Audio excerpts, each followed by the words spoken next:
Evening, everyone, and thank you for joining us tonight for Maine Voices Live. And thank you again to our sponsors, HM Payson, Stroudwater Lodge, Hub Furniture, and Portland Downtown. More than 500 people have registered to be with us tonight. There's great interest in hearing Abdi tell his story. I'm reading his book right now, and while only a few pages in, I can attest that I'm already riveted. And now let me introduce you to our host and guest. Eric Russell has been a general assignment reporter for the Portland Press Herald Maine Sunday Telegram since 2012 and a journalist in Maine since he graduated from the University of Maine in 2003. Last year, he was named the Maine Press Association's Journalist of the Year. He has covered some of the state's most important issues, from the opioid crisis to the state's failure to protect abused children. And he has written some of the newspaper's most brilliant narratives, such as last Sunday's story about a man who'd been abandoned as a baby and found his parents after 83 years and the piece that ran just 2 days ago about what happened when COVID 19 struck a rural community. Abdi Iftin is a Somali American reporter and the author of the memoir, Call Me American. After a harrowing journey from Mogadishu to Nairobi while risking his life to send reports to the US media, he arrived in the country after winning a visa lottery. He was featured on an episode of NPR's This American Life in 2015. Now a US citizen living in Yarmouth, he writes a regular column for The Forecaster, which I hope you've had a chance to check out. And he is working on a documentary about his life. Please welcome to your screen Eric Russell and Abdi Iftin.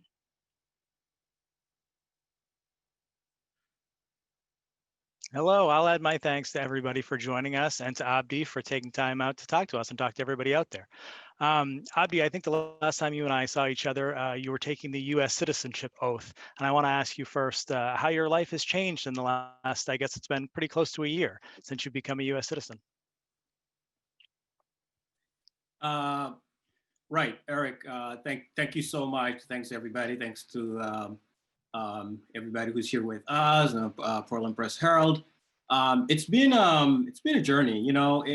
I was you were there that day. You remember the sentiment. It was uh, you know definitely one of my most amazing moments in life.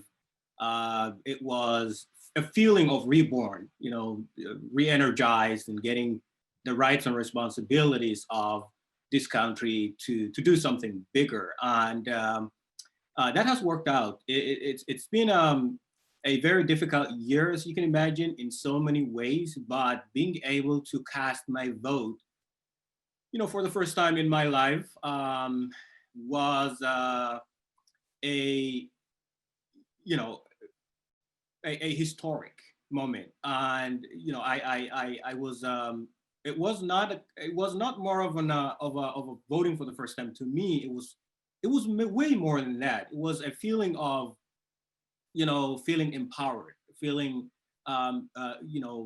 given the platform on earth where I could be a fully participant in the democracy of this country. Such an amazing country. American elections are everywhere, and people have been talking about that. So yeah, that was one of the things that have actually happened, and I was looking forward to that moment. And I voted absentee. In fact, I could not even wait to go in line. Mostly, I was frustrated with what was going to happen. I wasn't very sure, but I was able to check in with my town quite often to see, hey, has my vote made it? Is it in there? And they've been very responsive. So that was a job well done, I guess. Yeah. Now, I know you still have some family back in Somalia, and I don't know the degree to which you get a chance to talk to them, or if you've seen them, or if you have any plans to go back. But how challenging has it been to stay connected to family back in Somalia, and knowing that you're here? And how do they feel about you being here and being a U.S. citizen now? Well, first of all, it's been over 10 years now, so it's a decade. The last time that I saw my mother, it was not I wasn't very sure when we will ever come together. So it was that moment, like the movies, where you're headed out into the uncertainty. And now that I have been here for about 6 years, it's been very helpful to my family, since I am able to be able to work and wire some money to them so that they can buy food and water and pay rent and just live a livelihood in Somalia. Uh, there were times that has been very challenging. The feeling of being responsible or having a family dependent on you takes away the freedoms of things that I would like to do myself. You can't be a full-time, college student. You can't take projects or internships where you're excited for something, but you just have to work because you have to make some money to be able to support your family. Uh, I stay connected with them by way of phone. My mom actually has a cell phone. It doesn't have a camera on it, so I haven't been able to see their faces for a very long time. Uh, and also, it's not that they can't buy it; they could buy it. The area is not safe, so it might endanger their lives if they actually have an expensive item in that house. So they tell me that they're avoiding to make anything that attracts gang members or anybody who assumes that, oh, this family has a guy in the US who sends them money. So we can't, there were stories of families being hijacked and kidnapped and ransom money being asked. Those are, as you probably can imagine, the daily traumas that I live with, which also is the same for majority of the immigrants who still have family members back home. So you want to support your family, you want to stay connected with them. You have to be right there for them. But you actually also at the same time have to be low profile, keep everything to yourself. Don't post their pictures online. Don't show what they look like. Don't show where they live. So it's just been that I still personally enjoy the freedom that I have in this country where I drive around, apply for any jobs that I want, meet anybody that I like. But at the same time, I really don't have the freedom, as you can see, where I would like to reunite with my family, where I could go back to Somalia or where I could have them over, come over to the US. It's a long process, probably never happens, right? So that is the relationship that I have with my mother. What do they think about me? I think I have become their source of income. They appreciate that the money is coming from here, that I send to them. If something happens to me, if I can't work anymore, if I end up, I don't know, handicapped, disabled, I think they're the ones who will suffer quite a lot. So that is also a constant feeling of, I still have my family, family relationship with them, mother, son, sister, brother. But now it's that they see the relationship has evolved into more, Abdi is our sponsor, Abdi is the financial backer. So every month we have to go up to this little kiosk somewhere in the middle of the road and pick up some cash that I sent from Portland, Maine. I appreciate that they feel that way, but I think we're losing a sense of, togetherness. It's more like it's been 10 years. We're all, we don't think about, like, the first year when I left Somalia, it was extremely traumatizing. I have never been that far away from mom, and then each week that has passed, and then at some point, it becomes so normal. You go on with your life, they go on with their lives, and I go on with my life. But at the same time, we're still a family, and now this is all it comes to, just supporting them financially, and yeah. I know your story's been told so many times. I mean, first through the BBC when you were sending those clandestine reports to a reporter you connected with, and then of course through This American Life, and one of the best episodes that program's ever had that featured you. But also, you decided to write this book, which I have a copy of right here. Why was it so important for you? And I've read it, it's fantastic. But why was it so important for you to tell your story in your own words? Even though it had been out there in so many other ways, why was it so important for you to take on ownership of that yourself? Well, I would like to mention a few things. First of all, it was an explosion when my story went on This American Life on NPR. The number of people who reached out to me to say thanks so much for telling your story honestly when you were hiding from the police. the persecution that we go through. You know, I mean, you open our eyes to that world that's out there, but also your love and attachment to our country and our culture and our music and our movies. You know, it's something that we Americans should appreciate and should not take anything for granted. So that was, I think, a switch right there where I realized, whoa, wait, that's not the whole story. It's just 1 hour documentary on NPR. The story is way more than that. You know, there's a lot of details included. How have I ended up coming to Kenya? What exactly happened back in Somalia? I mean, there's so many details that the radio documentary could not fit everything for the 1 hour, thing. And the best platform that I could think of that I had was writing a book, which gives me a sense of explaining every element, every aspect of our lives. But then again, what is out there? If Americans wanted to know more about Somalia, what ways or what things are available to them? I mean, look at Hollywood has made 2 movies. One is Black Hawk Down, and another one is Captain Phillips. And if you watch these 2 movies and you're not a Somali, you probably get the wrong perception of the country. But if you're a Somali and watching these 2 movies, you don't get it, right? It's just, something is missing here.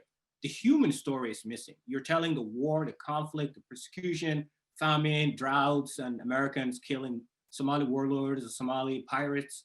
But where is the human story? Where is Abdi's mother?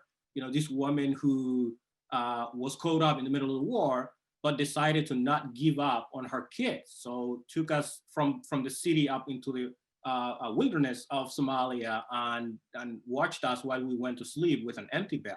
You know, those are not the stories included anywhere that I had seen. So I wanted to take a moment and say, I have lived through the Somali war. I've lived through when Somalia became an Islamic state in 2006. I was right there.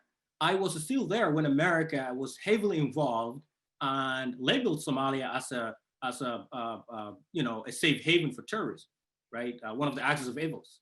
That has got America building AFRICOM, a whole network of military in Djibouti and now in Somalia and everywhere else, in Kenya as well. I wanted to tell the story to say, we're not terrorists. You know, being a Muslim does not mean that you actually are a problem.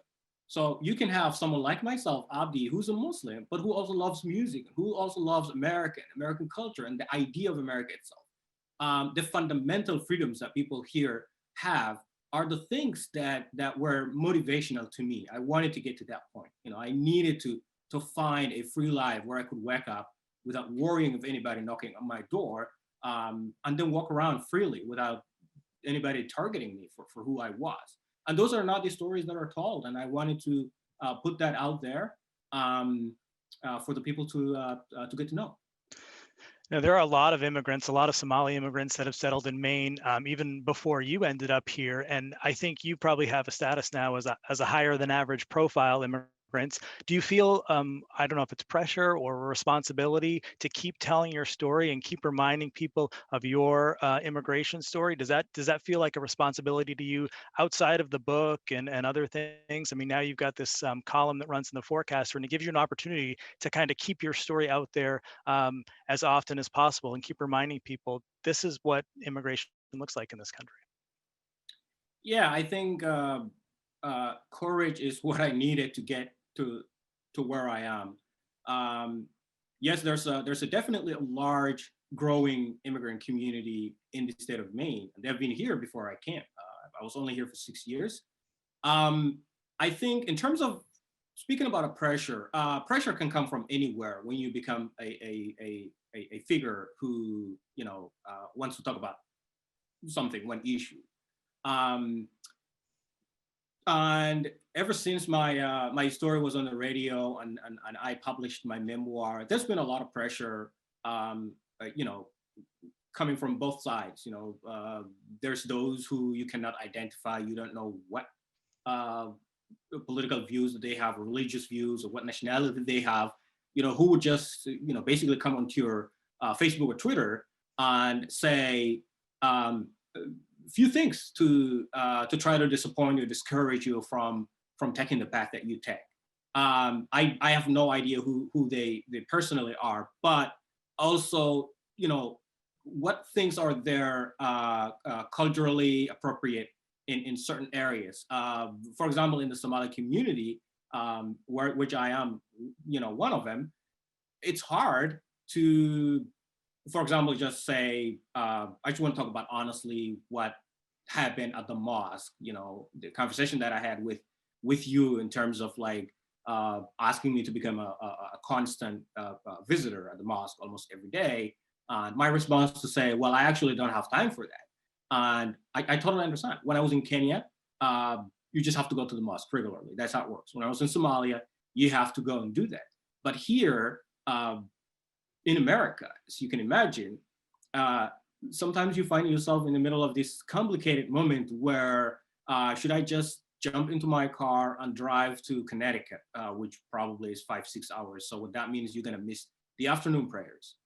Or do I have to compromise and delay that visit, which someone is waiting for me at 3 o'clock and I have book talk. So should I pray here and end up going there at 6 o'clock? So no, those are the kind of issues that actually also do exist. So it disconnects you from the community in some ways. It's like, well, you're not one of the religious, permanent mosque visitors, so you're not one of us. So there's also that kind of a thing. And then on the other side, it's Trump's America has definitely been like feeling like being hammered on the head, right? Being an immigrant, a Muslim, former refugee, person of color. I mean, all the things, and being in Maine, either is it the second or the first whitest in the country? It's been quite challenging, right? I remember one of your questions from the email was like, what was there one moment where you had experienced racism? Racism from the Mainers, and there is actually a whole chapter in the book I titled "The Padding Squad," where I worked at a construction company in Yarmouth, Maine, completely brand new to the country, onto Yarmouth, and didn't have a basic understanding of racism, since that's not something we're very familiar with when we are, in Africa, either in Kenya or in Somalia. Nobody has actually ever done anything racism to me. It's clanism, it's nepotism, all those kind of other isms, but racism doesn't exist. But here I was, these Mainers, white folks is stealing my hard hat and staple gun. On the conversation around me, I was really struggling to figure out what exactly it was until later time. I dived a little bit and got myself to know Martin Luther King and his work, Frederick Douglass, and dived into a few more books. And then I found myself sitting in the middle of America's racial, discrimination and the history of this country. And so that was a shock, getting to know my new country that way was not actually at all something that I had ever envisioned, but that's a reality and we cannot ignore it. It's interesting that you mentioned that, because I think when you were growing up as a boy and into it being a teenager, you talked about this idealized version of America, and it was so built up in your mind, right? The images and the movies and the music and all of these things were very idealized. And it sounds like when you got here a little bit, you started learning a little more of the history, and certainly the history of the racial history of this country, and how some of those things are still largely unresolved. That must have been an interesting sort of evolution for you. Yeah, it was. I think it was I could say a little bit of a betrayal to my American dream. Sometimes I really miss the American dream that I had. The reality is a little bit painful. It's just very painful. I was very enthusiastic. When I pronounce a word at the age of 15, and my friends would say that sounded more like the movie, and I would just have tears in my eyes. I felt like, this is the Americanization. I'm just maturing into it, right? I just said a word and my friends felt like it was a movie. So that is the America that distracted me from joining a local gang in Somalia or joining a militia. Child soldiering was pretty open. I mean, you could be recruited at any age. I remember 10-year-old kids carrying guns around, but they didn't have the motivation. I got the motivation. I got my friends to the movie, and we got into the language. Picking up word, sentence, and phrase at a time, and pretending, practicing it outside.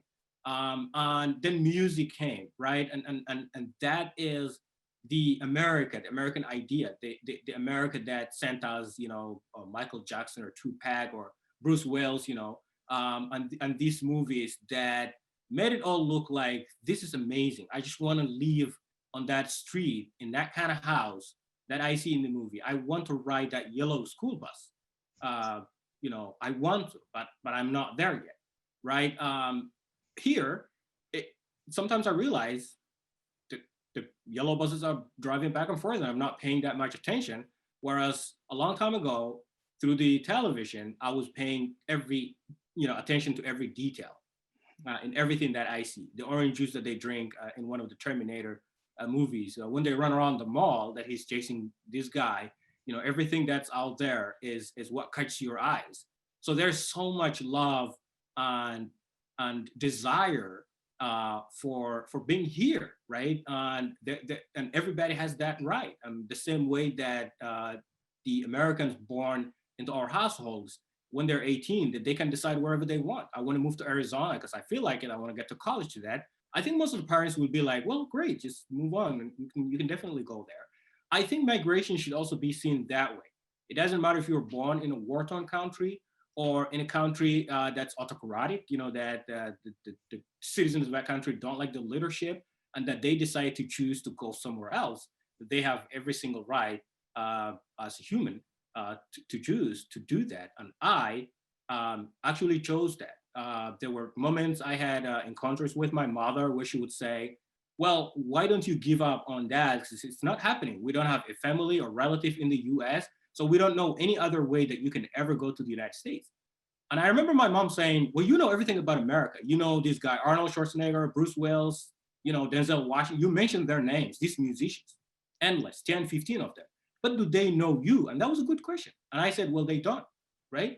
But there will come a day because somehow my heart is open and I love this thing, and I'm just a young teenager motivated by one thing.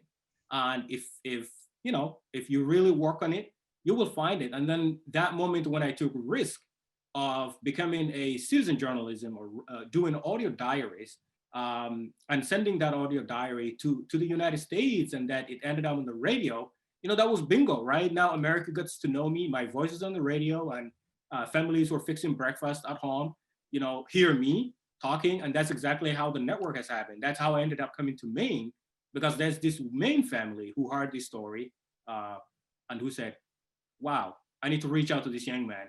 And the email I received from Sharon McDonald, for those of you who have read the book or who are going to read the book, you will get to know Team Abdi. It's a group of Americans that came together who decided, we're gonna have to get this guy out and help him out in any way that we can. But as an ordinary American citizen, you can't bring someone to the country. That was almost impossible. They tried it, it didn't work out. So it was an effort on my end to figure out what works. I could cross from the border if I could, but it was way too far. It was very expensive. And, eventually I got the lottery, and that's how I ended up coming here. Now, you and I have talked a little bit about this in the past, and I think you hit upon it a little earlier. Certainly during the last most recent administration, there have been efforts to limit or cut back on immigration, legal, illegal, otherwise. But the immigration policy has changed pretty significantly under President Trump, and it may change back again under the next president. But did you feel personally affected by some of the policy changes that happened, and also by some of the pretty heated rhetoric from the president and others who really, supported some of these changes that, I mean, for all intents and purposes, would have kept you out of the country if they were going on when you were trying to get here, probably? Yes. If Trump was a president when I applied to the visa lottery, I would not have any chance of coming to the United States. This is one thing. I came when Obama was about to leave office, so that was a pretty good timing. In Trump, he had the travel ban,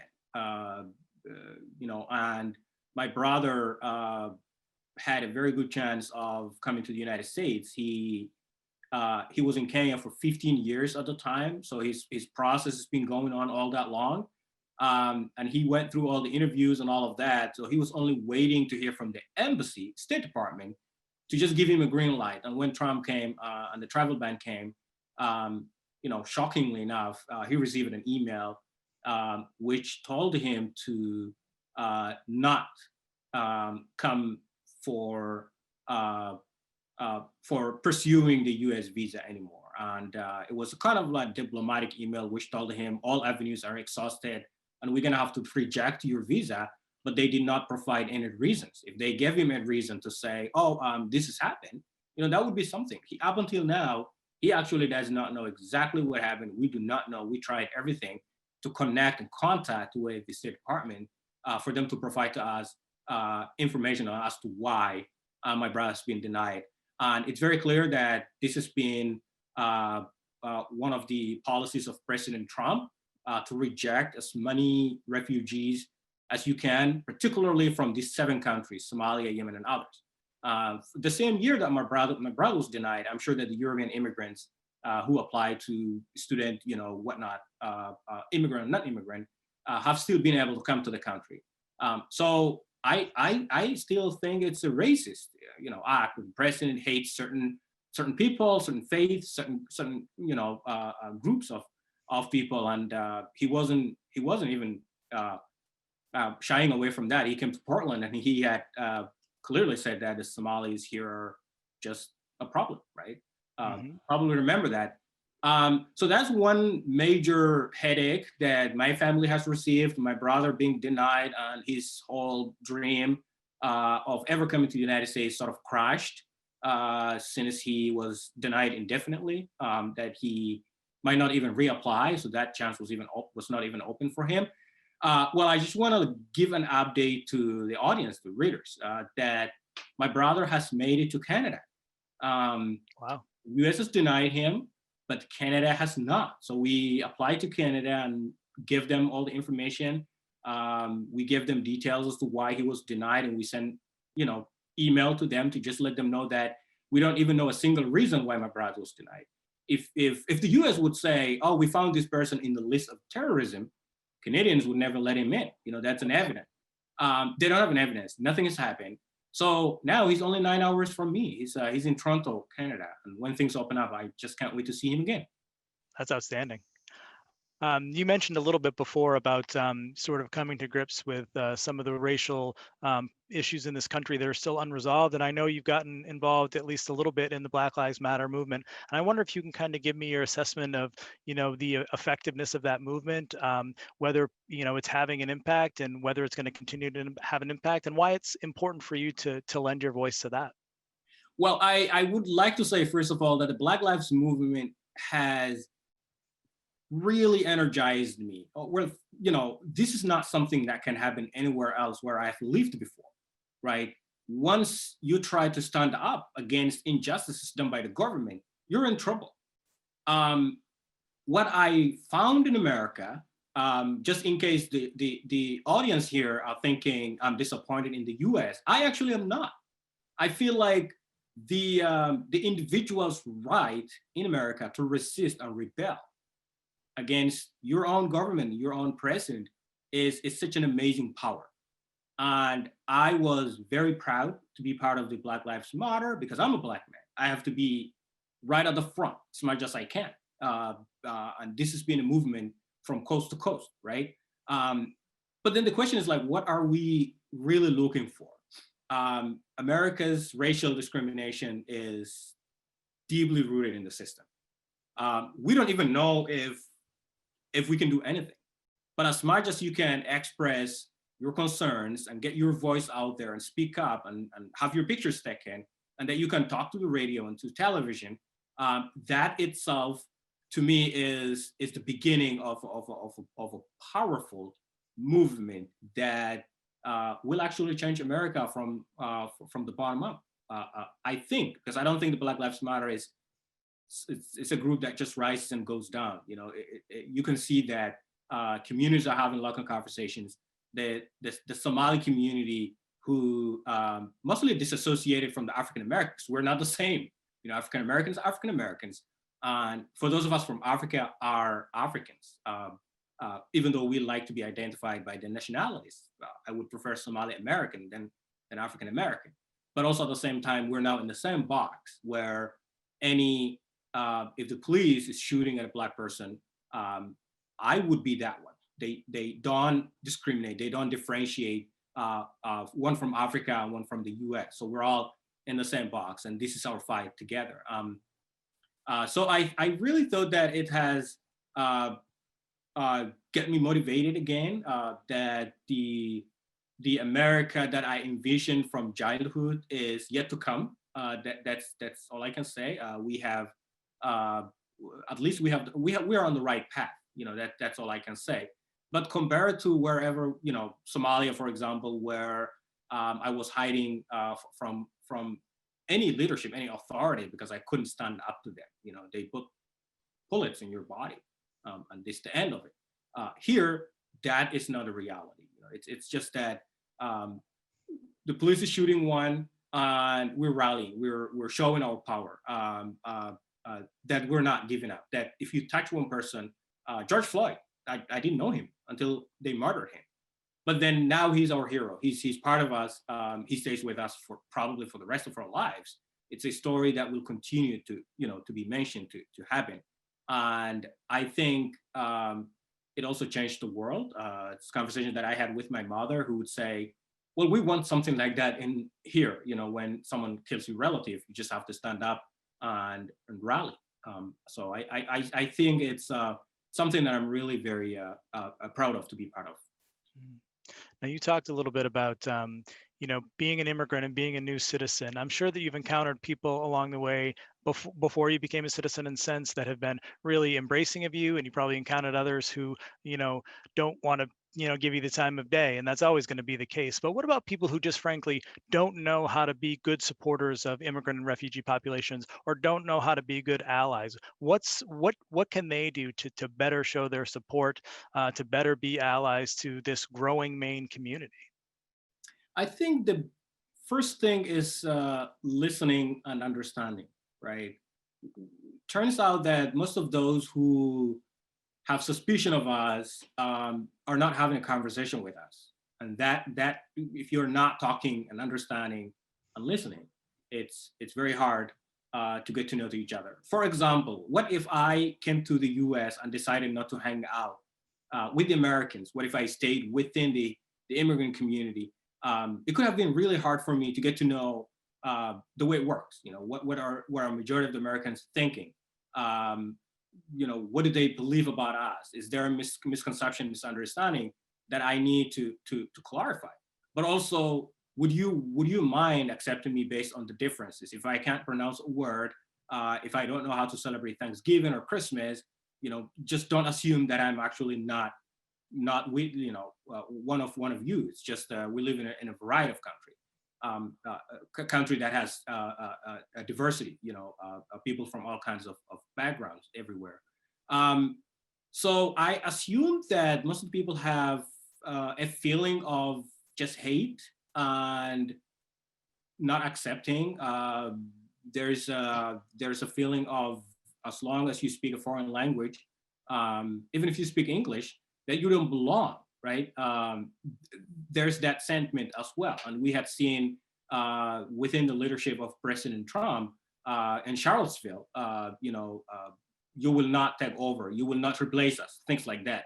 You know, I remember those screams and watching a documentary of a bunch of white people saying, you're not gonna replace us, you know, you're not gonna overpower us, we own this place, you know, we're the right people here, is very traumatizing. Well, that's one thing. I don't even know a way to connect with them and to convince them that we're not a problem here. But for the majority of Americans, for those who have personally reached out to me, and had coffee with me to say, so as an American, I think this is something about America that we should be very proud of. You know, the energy of the individual or the group or the family to say, I'm gonna take you into our house. I'll fix dinner for you. I'll have conversation with you. You know, I'll sit and have coffee with you.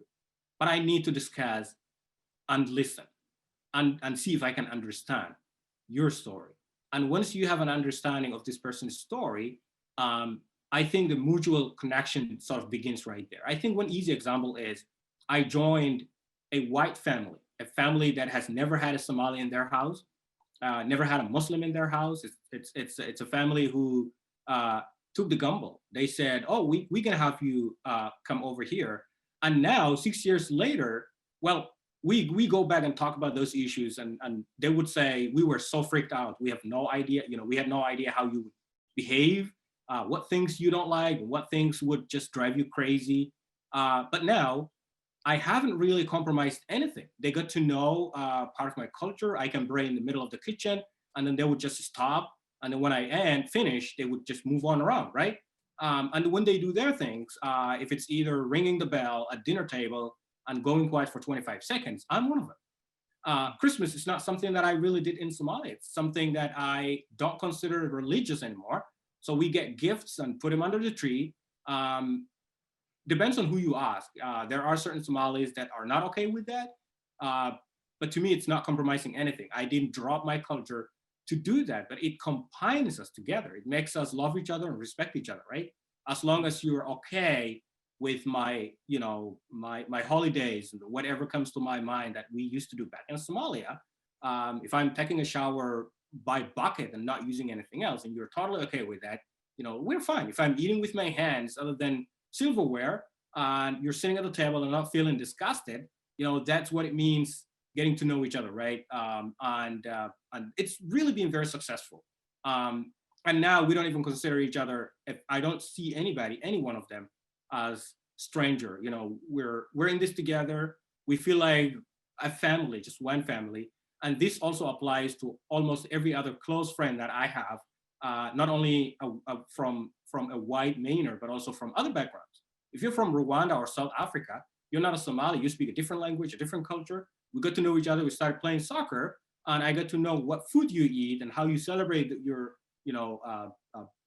birthdays or other holidays back home. And now it brings us all together. Now we're a family because we get to know each other and we understand each other. So I think that's what we need: understanding each other.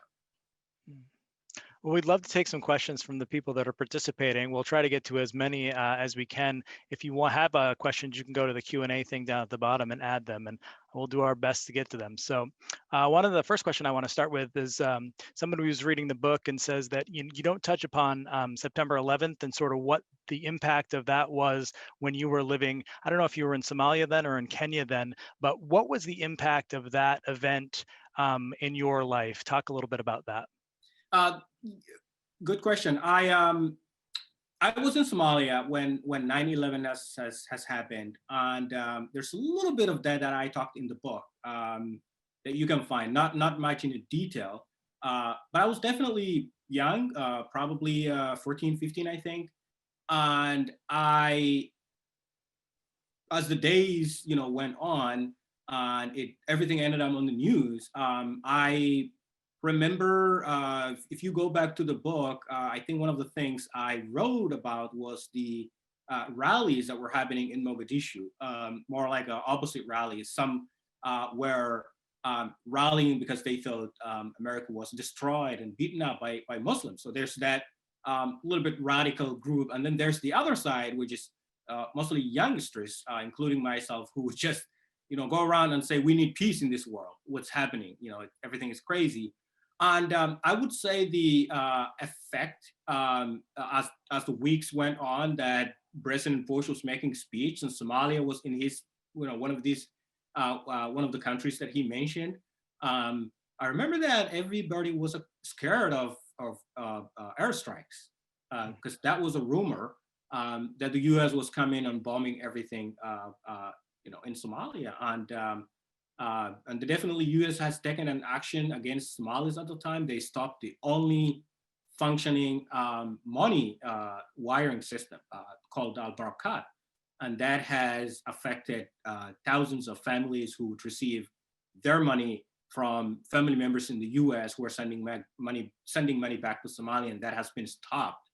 And it was so economically definitely devastating for so many. But I didn't make any other sense of it except that I knew that the world was in a mess and that the wars were happening again in Afghanistan and then Iraq, and it continued from there. If the question is, has that really made you hate America? The short answer is actually no. Okay. Another person wants to ask about, you often share traumatic experience that you've had. I mean, your journey to get here was filled with very scary and harrowing things, and you're often talking about them and sharing them both in the book, and you do a lot of talks and appearances. How do you manage your own stress and anxiety when that's something or is that part of it? Is talking about it a way to help keep it at bay?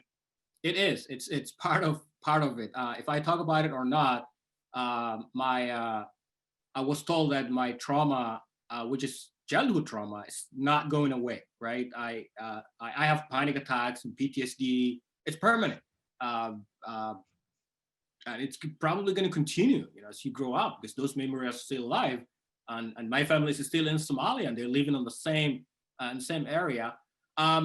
When I was working on the book, though, there were moments that I almost gave up on writing the book because I was talking to my mother about our childhood stories, and we have to go back to when my sister died in mom's lap, and then that moment when we almost died in several other occasions.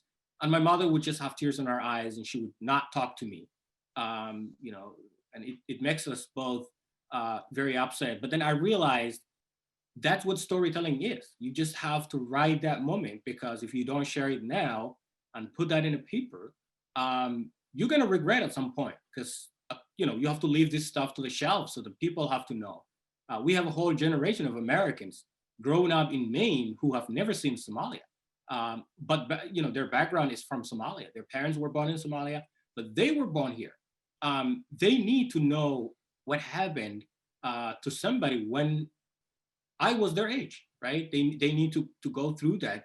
The war begins, and then what happens from there, the chaos, the destruction, and the death, it's not documented. It's not like World War II documentary. You're not going to find it in National Geographic. Nobody has captured the pictures, the image of those starving children. And the bodies littered everywhere. It is in my mind, and it's my mother's mind, my family. So we reconstructed that story, and Eric, eventually just since I've told it many times, it's not. It doesn't shake me. It doesn't make me more traumatized. It's just become part of my life. I know so many prefer to not talk about it. They feel like it's triggering the trauma. To me, it's every time I tell, and that somebody has got to know my story, I think that's a success for the rest of the immigrants, that the stories are out there. Yeah. One of the questions talks about the differences between asylum seekers and refugees and different types of immigrants. And I know that your story is complex in the sense that you tried every avenue that was open to you to come to this country. And eventually, through a little bit of good luck, you got the visa lottery. For people who don't know about the visa lottery, we don't have time to go into it here, but a little bit of luck intervened in your case. That doesn't happen to a lot of people. I think if that didn't happen for you, you might have been somebody who tried to find a way to seek asylum as well.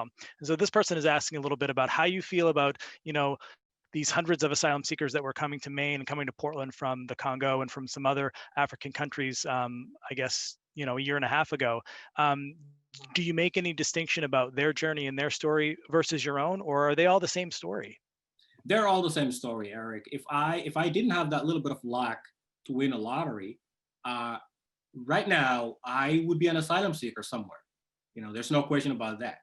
I would either be crossing the desert in Africa into the Mediterranean in Italy, or I would end up coming from the Mexican border, since this was the country that I envisioned.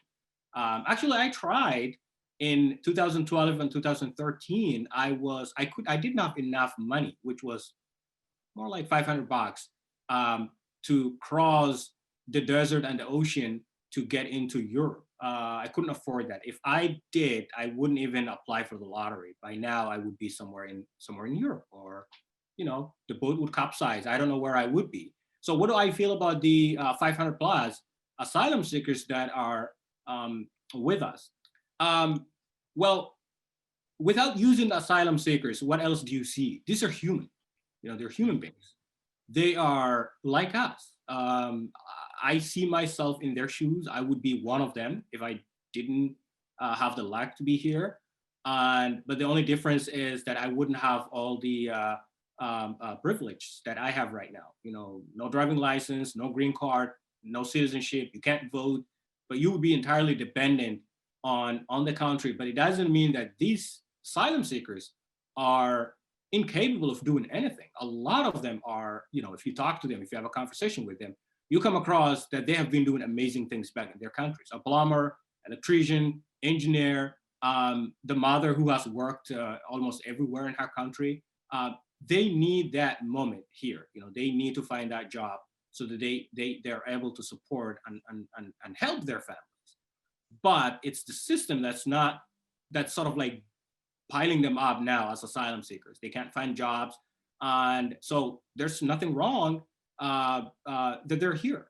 They decided to come to the US. They chose this is the place that they feel like they find a safe haven and protect their families and send their kids to schools. And one lesson I learned from the Mainers in the past May, in the past year, 2019, when we had asylum seekers coming over throughout the summer, if you remember, it was how we stood up together as Mainers. We have raised an incredible amount of money, and all the donations, the coats, the shoes that were given to the asylum seekers. You probably remember this, Eric. And families, I was also taking these people into their houses, saying, oh, I have my daughter is off to college, so there's a room upstairs. So if you want to come, stay there. This, you may not believe it, but this is, I think, something that the asylum seekers are also so surprised with.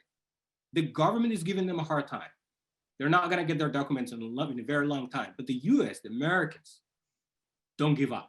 They will be right there for you. They're not going to walk past you, not going to look at you and walk away from you. They will be right there. And that's one thing absolutely, absolutely amazing about being in the US. And that also gives me so much hope for our country. Mm-hmm. Someone wants to know if you can think of a humorous experience that you've had about some sort of cross-cultural understanding since you've been here.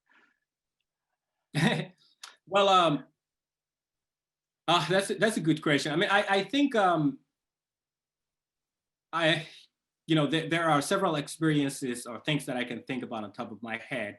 And one thing I would say is being an immigrant is sort of living a conscious life almost every single day, right?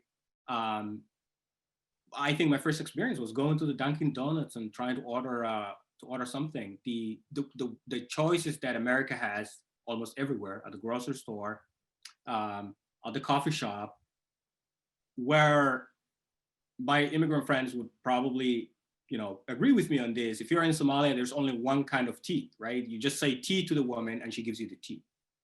You say coffee and she gives you coffee. There aren't many options. You can't say like, I need mocha or this or that or that. I was definitely taken by surprise, looking at the varieties and differences. But then depending on where you come from, my background is a civil war and this is a civil society. So I think almost every single step that you take is just full of surprises, right? Why are they doing this? Why is this so necessary? But going back to like some of the things about humorous stuff, right? The individualistic thinking of America is amazing to me. I live in a household where there's the family, husband and mother. that's the family I joined 6 years ago. They're still my family. I hang out with them when I can. And then there's Natalia, which is my sister and now their daughter, right? She was also adopted from Ukraine. And observing the household life, like the freedoms that the kids have, that you can have any honest communication conversation with your family, and that it's like more mutual, that the parents are talking to the daughter like she's a grown-up person, that the daughter talks to the family, like they are pretty much the same age. It's entirely confusing compared to a Somali household. In Somali household, the parents are expecting an absolute surrender, and respect from the child. Anything, if something goes wrong, you get to be blamed and you can't say anything back, right? Whereas in a US household, it's an entirely different story. Mm. One of our listeners wants to know, they didn't hear this because we were talking before everybody came on, but you're taking classes right now at Boston College and you're working toward another degree. But somebody wants to know what dreams do you still have, and where do you see your life in the next 10 years or 20 years? What's next? What's the next step for you?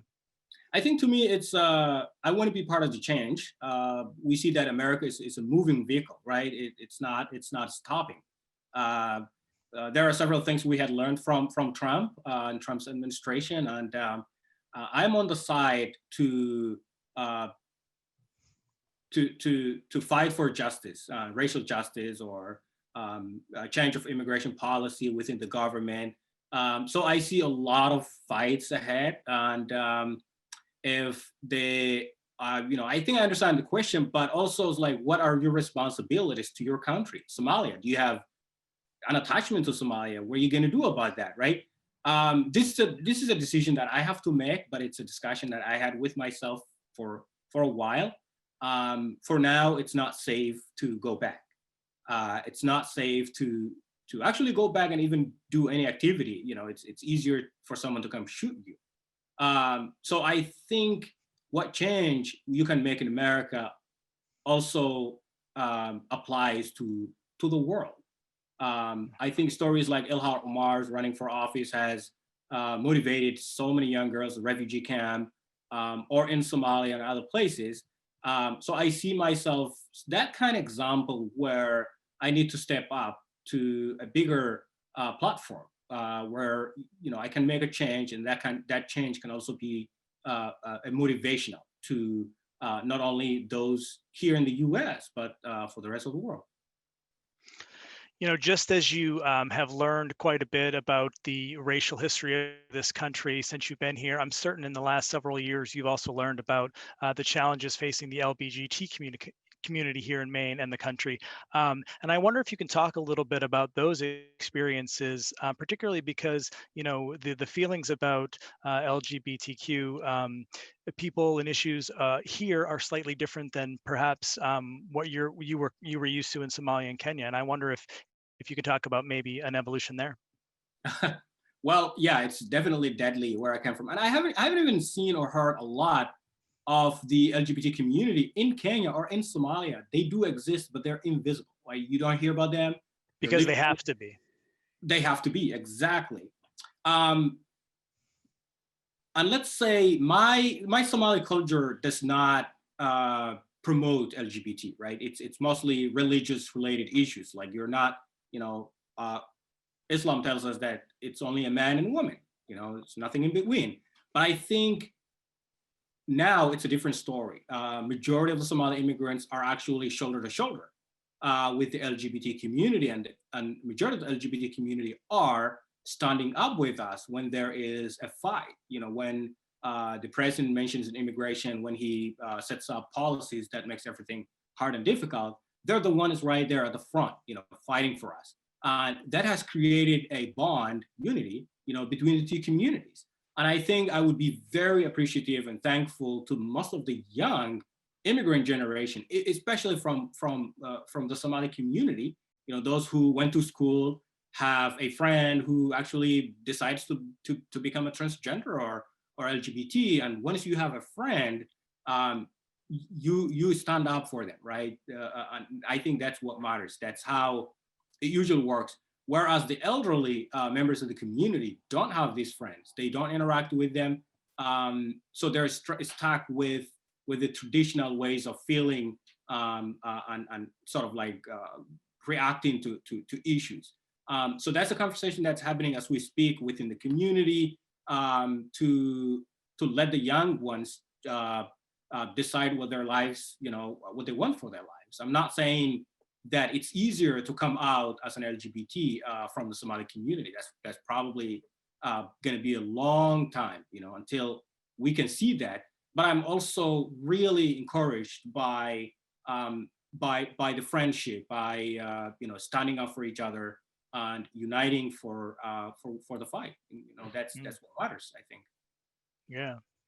Where everybody's kind of locked down and not doing the things that they normally would do. But this listener wanted to ask, is there a specific experience, a very quintessentially American experience that you have not done yet since you've been here, that you want to do and that you plan to do once the pandemic has freed us? No, skiing is, I tried, the main thing. And what else can you do in the wintertime, right? Right. I have, I've become an avid hiker this summer. It helps with my PTSD, but I was trying to get into the Appalachian Trail. Coming across with Americans who have done that, it's just mind blowing. You got to do this for 6 months of the year. That's one experience that I would like to do, and probably become the first Somali immigrant who may have done that, and write about that. But I think it depends on what America, right? I mean, skiing and skating and all these things that so many Americans enjoy, or serving in the wintertime, or even in the summer times. Those are still things that I need to get into. I don't know if that's going to complete my Americanism, but there will always be a lot to do. Yeah. Well, we're running up against our time. I don't think we got to everybody's questions, but I think we got to most of them. I really want to thank everybody who participated, took an hour out of their time tonight, and also the people who answered questions. They were great questions. Obviously, thank you to Abdi, who carried all the weight here. And it was great to hear from you. It was great to be able to see you like this again, and I hope our paths cross again in real life. Yes, indeed. Thank you so much. And I'm sorry that I couldn't take all the questions. You can definitely follow me and ask me questions by email, by social media. I'm usually responsive. Do I see Janet Mills there asking something? Well, it's amazing. Thanks, guys.